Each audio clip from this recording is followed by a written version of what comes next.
നമസ്കാരം, ഭാരത് ലൈവിലേക്ക് സ്വാഗതം. സോണിയാഗാന്ധി പരാജയ ഭീതിയിലാണ് എന്നാണ് പുറത്തുവരുന്ന വാർത്തകൾ. കോൺഗ്രസ് ഏതാണ്ട് അതിൻ്റെ എല്ലാ തകർച്ചയും പൂർണ്ണമായി കഴിഞ്ഞു. ഈ തകർച്ച പൂർണ്ണമായ സ്ഥിതിക്ക് റായ്ബറേലിയിൽ മത്സരിച്ചാൽ അടിപതറുമോ എന്ന ചിന്ത പോലും ഇപ്പോൾ പ്രിയങ്ക ഗാന്ധിക്കുണ്ട്. കോൺഗ്രസ് വലിയ വിജയപ്രതീക്ഷയോടെ സഖ്യമൊക്കെ രൂപീകരിച്ചെങ്കിലും ഒരു തരത്തിലും കോൺഗ്രസിന് മുന്നോട്ട് പോകാനോ രക്ഷപ്പെടാനോ കഴിയാത്ത അവസ്ഥയാണ് കഴിഞ്ഞ കുറച്ച് നാളുകളായി ഇന്ത്യൻ രാഷ്ട്രീയത്തിലുള്ളത്. ഇനി കോൺഗ്രസിനൊരു ഭാവിയില്ല എന്ന് എല്ലാവർക്കും അറിയാം.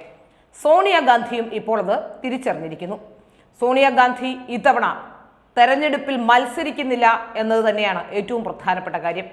അനാരോഗ്യമൊക്കെ പറയുന്നുണ്ടെങ്കിലും പരാജയ ഭീതി തന്നെയാണ് സോണിയാഗാന്ധിയെ അലട്ടുന്നതെന്ന് വ്യക്തം. കോൺഗ്രസിന്റെ ഷുവർ സീറ്റായ റായ്ബറേലിയിലാണ് സോണിയാഗാന്ധി മത്സരിച്ചു കൊണ്ടിരുന്നത്. കഴിഞ്ഞ തവണ അതുപോലെ തന്നെ മറ്റൊരു ഷുവർ സീറ്റായിരുന്ന അമേഠിയിൽ മത്സരിച്ച രാഹുലിന് അടിപതറുകയും ചെയ്തു. അതുതന്നെ ഇത്തവണ റായ്ബറേലിയിലും സംഭവിച്ചുകൂടായികയില്ല എന്ന് സോണിയാഗാന്ധിക്ക് വ്യക്തമായതുകൊണ്ടാണ് മത്സര രംഗത്തേക്ക് ഇല്ലാത്തത് തരത്തിലുള്ള വാർത്തകളും പുറത്തു വരുന്നുണ്ട്. റായ്ബറേലി കോൺഗ്രസിന്റെ ഏറ്റവും ഷുവർ സീറ്റാക്കി മാറ്റിയത് പ്രിയങ്ക ഗാന്ധിയുടെ മുത്തച്ഛനായ ഫിറോസ് ഗാന്ധിയാണ്. ഇന്ന് സോണിയാഗാന്ധി പ്രതിദാനം ചെയ്യുന്ന മണ്ഡലം ഉത്തർപ്രദേശിലെ കോൺഗ്രസിന്റെ ഒറ്റ തുരുത്തു മാത്രമാണ്.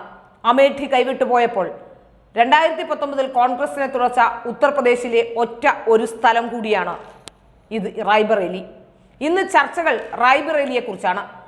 സോണിയാഗാന്ധി ഇനിയൊരു അംഗത്തിനില്ലെന്ന് റായ്ബറേലിയിലേക്കില്ല എന്ന് പറയുമ്പോൾ ആ സീറ്റ് മകൾ പ്രിയങ്ക ഗാന്ധിയെ ഏൽപ്പിച്ചേക്കുമോ എന്നും ചർച്ചകൾ വരുന്നു.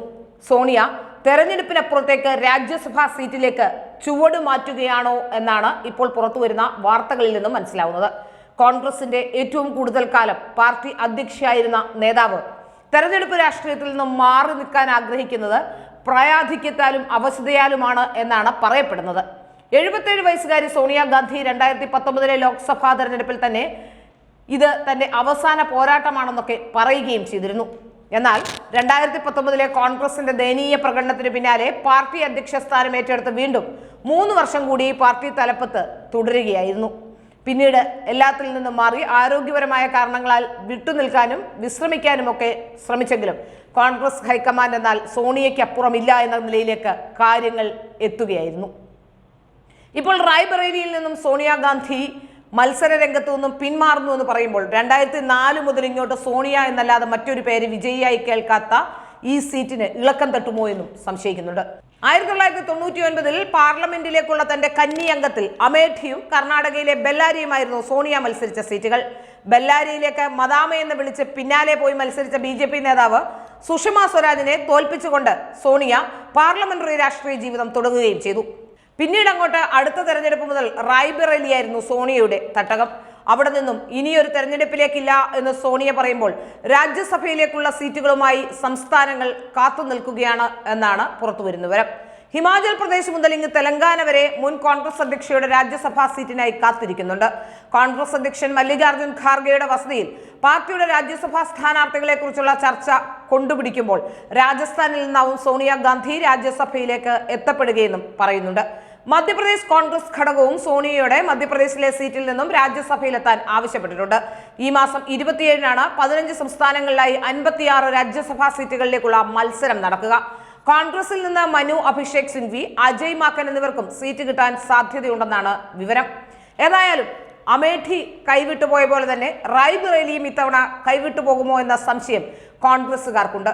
അവിടെ പ്രിയങ്ക ഗാന്ധിയെ കൂടി മത്സര രംഗത്തിറക്കുമ്പോൾ അമേഠിയോടൊപ്പം റായ്ബറേലി കൂടി കൈവിട്ടു പോയാൽ എന്താവും കോൺഗ്രസിന്റെ അവസ്ഥയെന്ന് പറഞ്ഞറിയിക്കാൻ തന്നെ കഴിയില്ല.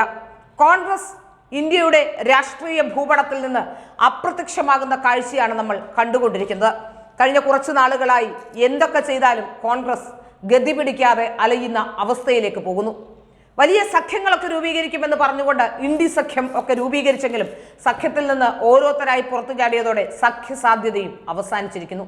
ഏതായാലും കേന്ദ്രത്തിൽ BJPക്ക് അല്ലെങ്കിൽ BJP നയിക്കുന്ന NDAക്ക് മറ്റൊരു ബദലില്ല എന്നും വളരെ നിർണായകമായ ശക്തിയായി NDA മാറിക്കഴിഞ്ഞിരിക്കുന്നു എന്ന സത്യവും സോണിയാഗാന്ധി അടക്കമുള്ളവരും മല്ലികാർജുൻ ഖാർഗെ അടക്കമുള്ളവരും ഒക്കെ അത് അംഗീകരിച്ചു കഴിഞ്ഞു. മല്ലികാർജുൻ ഖാർഗെ കഴിഞ്ഞ ദിവസം പാർലമെന്റിൽ 400 സീറ്റ് BJPക്ക് ലഭ്യമാകുമെന്ന് നാക്കുപിഴയാണെങ്കിൽ പോലും പറഞ്ഞു വെക്കുകയും ചെയ്തു. ഏതായാലും കോൺഗ്രസ് തകർന്ന് തരിപ്പണമാകുന്നു.